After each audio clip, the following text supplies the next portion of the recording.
और आंखों में है पानी। मुझे माफ कर दे बेटी, तेरे बापू की जिद के आगे मेरी एक न चली। माफ कर दे बेटी, मुझे माफ कर दे।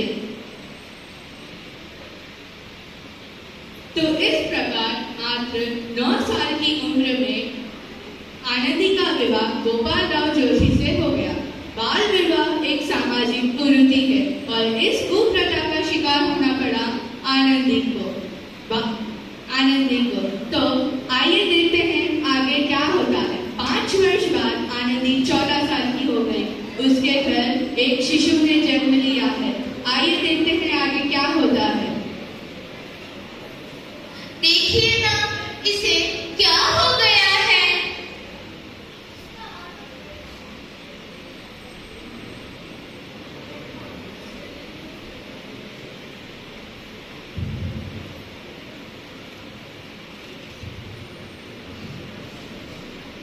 इसका माता तो अंगूरों की तरह तप रहा है।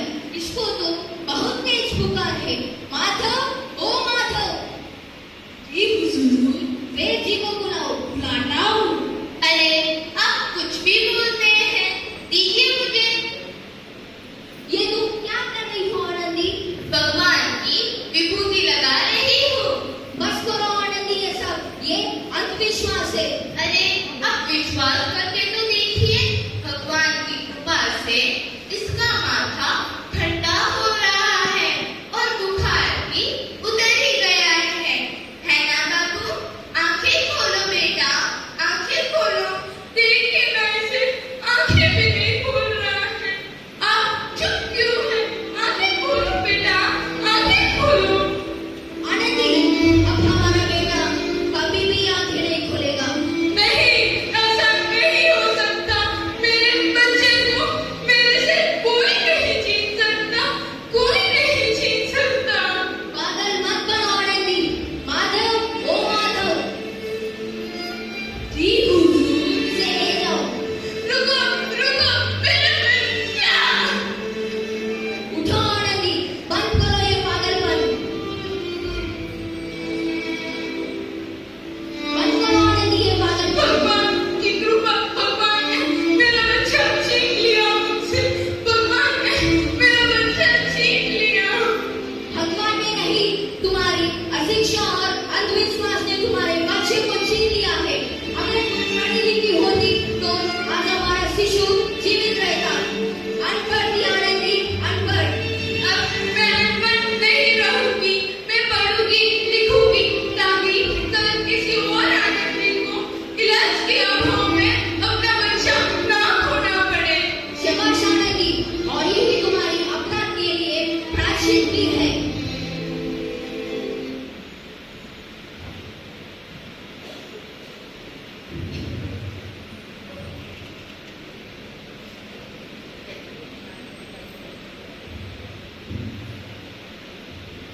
आनंदी, आनंदी।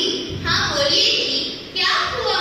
तुम्हारा 12वीं का परिणाम आ गया है। तुमने पूरे कॉलेज में प्रथम आई हो।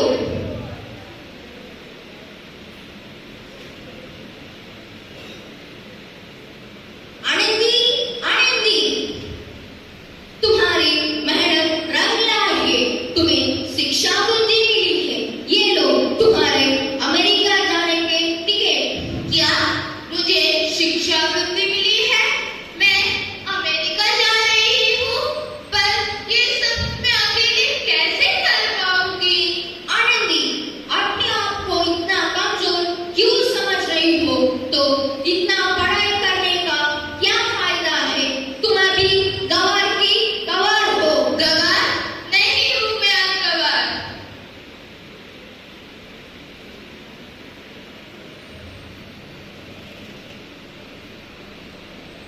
तो इस प्रकार आनंदी 7 अप्रैल 1883 में अमेरिका के पेंसिल्वेनिया के लिए रवाना हुई। 3 साल बाद उन्होंने डॉक्टर ऑफ मेडिसिन की उपाधि प्राप्त की। इधर उनके पिता की तबीयत बहुत खराब है। आइए देखते हैं आगे क्या होता है।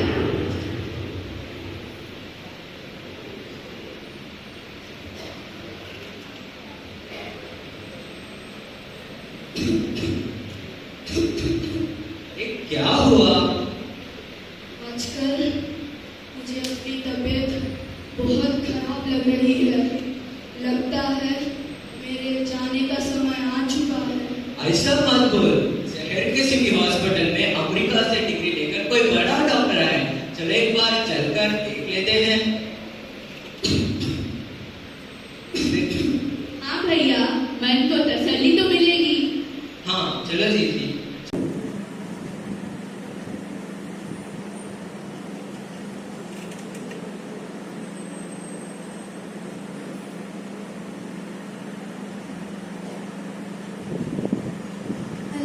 ये क्या हो गया है? इनका तबीयत तो बहुत खराब है, देखिए।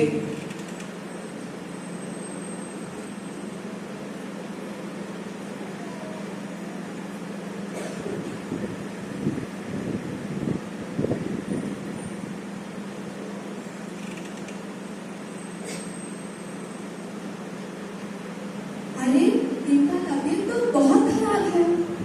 जाके उस डॉक्टर को बुलाओ। वो डॉक्टर तो अमेरिका से आई है।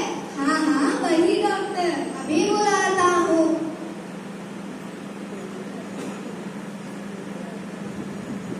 पेशेंट कहाँ है डॉक्टर? कहाँ है पेशेंट? पिताजी, पिताजी, क्या हुआ है आपको? ये मेरे पिताजी हैं। अरे आप डॉक्टर हो, आप डॉक्टर होने के फर्ज निभाने की जरूरत है। इनकी तबीयत बहुत खराब है, आप ही कुछ कर सकते हैं।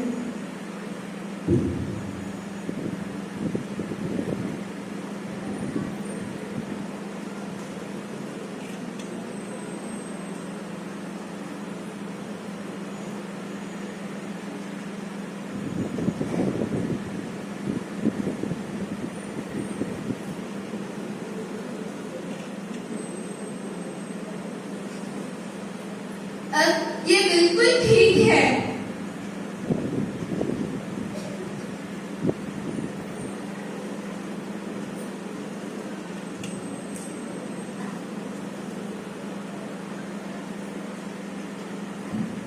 डॉक्टर साहब ने मुझे बचा लिया।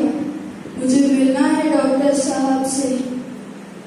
अरे डॉक्टर साहब नहीं, डॉक्टर साहिबा बोलो, डॉक्टर साहिबा।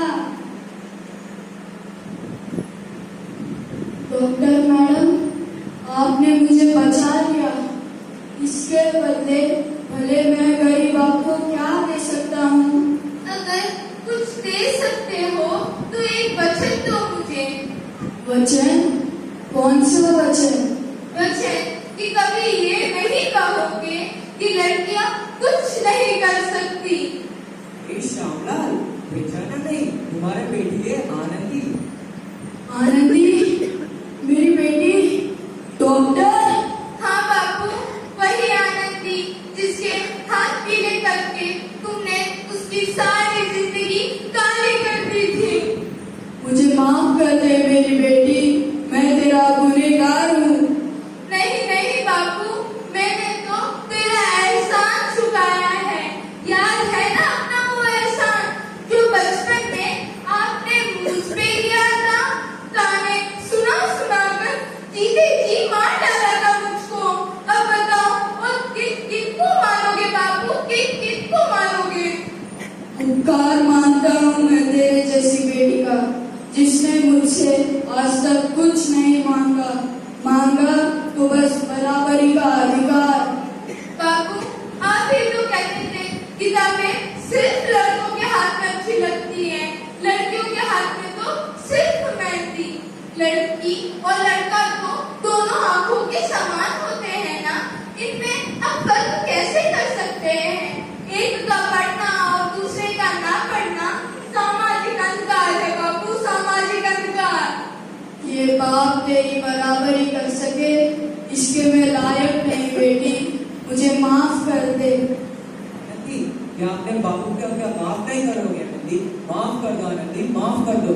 सुबह का भूला यानी शाम को घर लौटे, उसे भूला नहीं कहते। अरे मैंने तो मेरे बापू को कब का माफ कर दिया, पर ये हमेशा याद रखना कि लड़का और लड़की में कभी भेद नहीं होना चाहिए। लड़का और लड़की को दोनों को समान अधिकार मिलना चाहिए। तो इस प्रकार नानी आनंदी डॉक्टर ऑफ